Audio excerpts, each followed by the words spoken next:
મને આ પગ એક ધારા 5 વર્ષ દુખતા હતા, એટલા દુખતા હતા. પછી કીધું હાલો ને ભરતભાઈ જીવાણીને બતાવી એવી વર્ષો થાય ત્યાં જ જાય છે. એટલે ભરતભાઈ સલાહ આપી કે તમારા બા ગોઠણ ઘસાઈ ગયા છે. કીધું સારું મારું ઓપરેશન કરાવી નાખ્યું છે.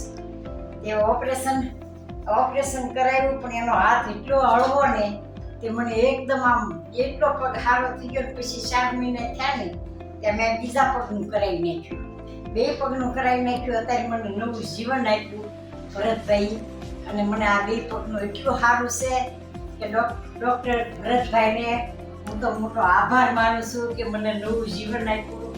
મારી 70 વર્ષની ઉંમરે મને કોઈ તકલીફ નથી. બીજી તાજ મારે 8 દિવસ થયા છે. 8 દિવસમાં તો હું શેરીમાં બધી હાલું છું. આજ કસરત વાળી બેની એવી કસરત કરેલી તે આઠમે દી એમ કીધું બા હવે તમારી જાતે કસરત કરો. એટલે મને બહુ જ સફળતા મળી છે. તો હું બધા નિયમ કહું છું, જેને ગોઠણનું ઓપરેશન કરાવવું હોય એ જીવાણી હોસ્પિટલમાં જાજો. ત્યાં ખોટો ખર્ચ નહીં કરાવે, ખોટી સલાહ નહીં આપે, એકદમ વ્યવસ્થિત એનું કામ સરસ છે.